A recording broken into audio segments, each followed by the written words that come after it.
शरद पवार गोंयान तुमकांच मेळपा खातीर येयल्लो काय आनी तुजी कितें कामां बी मलाच भेटण्यासाठी ते आले होते असं मी म्हणणार नाही. त्यांच्या पवार बहिणी बरोबर होत्या, त्यांच्या मिसेस बरोबर होत्या. त्यांच्याशी काही जास्त वेळ मला बोलणं शक्य झालं नाही, कारण घरावरती जायचं होतं नंतर. तर आणखी कामं असतील. त्यांच्यासारखा राजकीय नेता एकच काम घेऊन पुढे जाईल असं कधी समजू नये कोणी. आणि गोंया तेंच्यांनी कितें अशें हें केल्लें? गोव्याबद्दल शरद पवारांना खूप खूप आत्मीयता आहे, अत्यंत मोठी आत्मीयता आहे.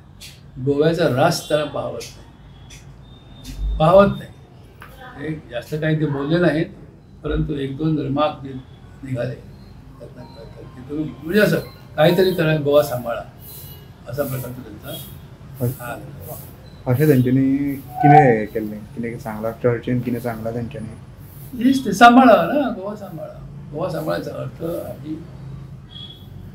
आम्ही लोकांनी विचार करायला पाहिजे. एक तर आम्ही कॅरिंग कॅपॅसिटी ऑफ गोवा हा प्रश्न माझ्या चर्चेत येत आला होता. किती लोक दरवर्षी पर्यटक म्हणून आम्ही गोव्यात स्वागत करू शकतो, आम्ही ठरवलं पाहिजे. ज्या राहण्याच्या पर्यटनाच्या सुविधा आहेत त्यावरची नियंत्रण हे आम्ही ठेवायला हवं. कोणते उद्योग असावेत, काय असावे, आम्ही ठरवायला हवं. बरोबर ना? तर हे सगळे प्रश्न त्यांच्याही चर्चेच्या मनात आहेत, आमच्याही मनामध्ये आहेत, त्या विषयावर. आणि हे बोलणे ते म्हणाले की बघा तुम्ही मुंबईत आल्यानंतर आम्ही भेटू, तुम्ही मुंबईत या किंवा पुण्यात या किंवा आणखी कुठे जायचं ते या, आपण त्याच्यावरती पुढे आणखी बोलू असं आमचं ठरलं आहे. आणि येत्या 15-20 महिन्याभरात आमच्या काही भेटीगाठी पुन्हा होती, त्यावेळी चर्चा पुढे जाईल. हे बघा, 2 भेटी दरम्यान काय होऊ शकतो, पण आज माझ्याकडे काही आमदार नाही आणि त्यांच्या इकडे आहेत ते अवघड आहेत, त्यामुळे देशात काही मोठं काही होत नाही. पण जसजशी निवडणूक जवळ येईल आणि जसजसे नवे नवे विषय चर्चेमध्ये येतील त्यातनं काहीही घडू शकतो. मी एकेकाळी एकमेव खासदार होतो, मंत्री बनलो होतो, तसं गोव्यातही काहीही घडू शकतो, परंतु तशी चर्चा आपली नाही. एक सायडीन म्हणटा तुम्ही कितें जावं शकता आणि एक सायडीन म्हणटा तशें कांय ना. याचं कारण असं की सर्व प्रकारच्या राजकीय स्थित्यंतरातून माझी वाटचाल झालेली आहे, बरोबर ना? काही नसतं. आता उदाहरण जेव्हा बानोडकर वारले त्यावेळेला मी कोण होतो? आत्ता कुठेतरी वकिली क्षेत्रात पाऊल टाकलं होतं, परंतु मला ताई काकोडकरांनी त्यावेळी तिकीट दिली. त्यांचे आमदार पानकर, काका पानकर आणि ते घेऊन गेले. मांजरेचे लोक मला ओळखत होते, काही महत्त्वाचे लोक. त्यातनं आमदार झालो आणि पुढची वाटचाल चालू झाली. तेव्हा राजकारणाचे वादळ कशी येतील, शांतता कशी प्रस्थापित होईल, कोण कुठं जाईल. काही लोक पाल्यापाचोळ्याप्रमाणे उडून जातात, तर काही एखाद्या भरभक्कम अशा एखाद्या दगडाप्रमाणे एका ठिकाणी रुतून राहतात. हा अनुभव प्रत्येक अनेकाच्या वाट्याला आला आहे, माझ्याही तो वाट्याला आला आहे. मी त्या अर्थाने मी खुश आहे, मी समाधानी आहे, परंतु आणखी अनेक कामं होण्यासारखे आहे.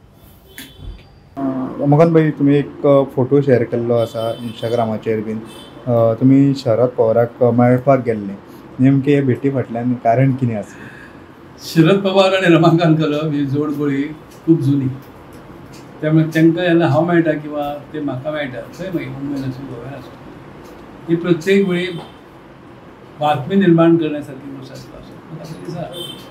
कारण हे मैत्रीचे संबंध असतात, राजकीय संबंध हे असतच असतात. आणि त्यामुळे ते जेव्हा गोव्याला पावले किंवा येतात असे म्हणून कळले, आम्ही फोन केलो तर बरं असं आपण मला सकाळी वचपाचो असा मिळूया, तशी आमची भेट झाली. तर ह्या भेटीत 2 राजकीय व्यक्तीची ज्यांना भेट जातात त्यावेळी जशी चर्चा जातात तशीच चर्चा आमच्या दोघांमध्ये झाली. आमकां प्रामुख्याने तांकां म्हाका काही ठराविक विशयाचेर एक आत्मीयता आसा.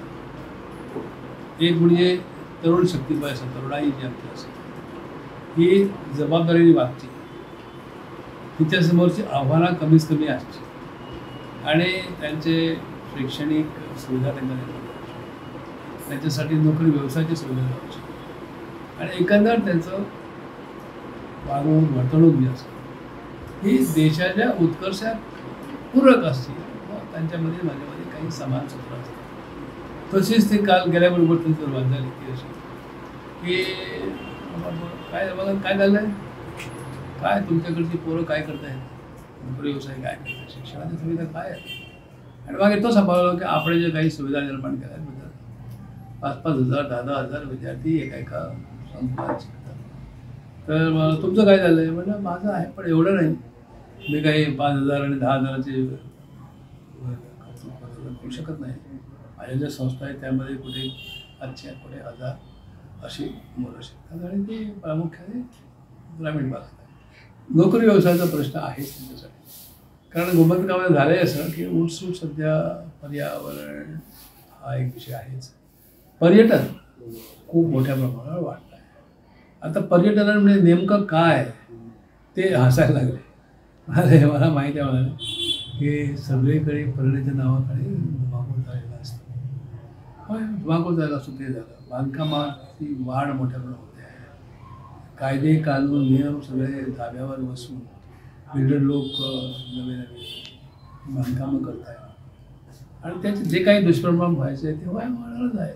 तर गोवा लहान गोवा, आम्ही मला इतकी वर्ष इथं येतो आहे, गोवा पाहतो आहे, तर सारखं आक्रमण या भूमीवर होत आहे, आपल्या लोकांचं होत आहे. पण ह्या संदर्भात त्यांची आणि माझी दोघांची एक समान सुटली झाली. विषय तोच कसा हाताळावा हा सगळ्यात समान प्रश्न आहे. त्यात मला म्हणाले ते गोव्याचं सरकार या बाबतीत काय करत आहे. आता जर त्यांना विचारलं तर सांगतील की मी येऊ करते आणि तेव्हा करते, पण शेवटी हातात काय करते. ते इतकंच की आम्ही गोव्याची तुलना कधी कधी जागतिक स्तराच्या पर्यटन स्थळावरती करतो. त्यांना आनंद वाटतो आपल्याला, नाही का, की आमच्याकडे अमुक सुविधा आहेत, अमुक सुविधा आहेत, 5 स्टार हॉटेल्स आहेत, समुद्र किनारा परमेश्वराने आम्हाला दिला आहे. तेव्हा एक प्रकारे सांगलं जातं या रे या गोव्यात या, किंवा चला चला गोव्याला जाऊया. हे जेव्हा होतं त्यावेळी गोव्याची कॅरिंग कॅपॅसिटी किती आहे, किती पर्यटक, किती लोकसंख्या या गोवा ॲब्झॉर्ब करू शकतो एका वेळी, हे कोण पाहतोय. याकडे कोणाचं लक्षच नाही. फक्त उत्तुंग आता बिल्डिंग इमारती बांधण्याचं काम सुरू झालं. त्याचे दुष्परिणाम होतीलच. गोव्याचं रूपांतर कुठे होईल, कशामध्ये होईल, मुंबईमध्ये होईल का, किंवा मुंबईसारखी परिस्थिती होईल का इथे. आता मुंबईसारखी परिस्थिती म्हणजे 2 एअरपोर्ट विभाग वेगळा आहे आणि झोपडपट्टी भाग वेगळा आहे. तर आमच्याकडे दोन्ही गोष्टी होत आहेत. झोपडपट्टी जगात वाढते सिंगापूरमध्ये किंवा हाँगकाँग कुठेही जा, तशा प्रकारचं गोव्याची रचना जर झाली उद्या तर गोवा राहणार नाही. आणि लोक कशाला इथे ते म्हणजे झोपडपट्टीत जायचं असेल तर काय मुंबईत काय झोपडपट्टी नाही आहे. ही आमची एक समान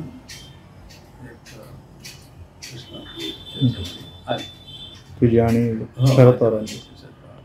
शरद पवार म्हणाले की तुम्ही बोलता का यांच्याकडे मुख्यमंत्र्याकडे. आम्ही काही जनरली बोलतो म्हणतो, कारण त्यांचा पक्ष मोठा आहे, त्यांच्याकडे अनेक संस्था आहेत, आपल्या बरेने ते काही सांगत राहतात आणि शेवटी हातात काय म्हणतं तर म्हटलं ही करवंटी येऊ नये इतकंच म्हटलं आम्हाला वाटतं. तर अशा प्रकारे विविध स्तरावरती आपली चर्चा झाली. मग दुसरा प्रश्न आला तो राजकीय पक्षांचा. म्हटलं शरदभाई तुमचा पक्ष 2 भाग तुमचे जे आहेत ते एकत्रित येत आहेत असं आहे. हसले ते, काय नाही त्यावरती केलं नाही, साहजिकच आहे ना, असं काही कोण बोलत नसतं.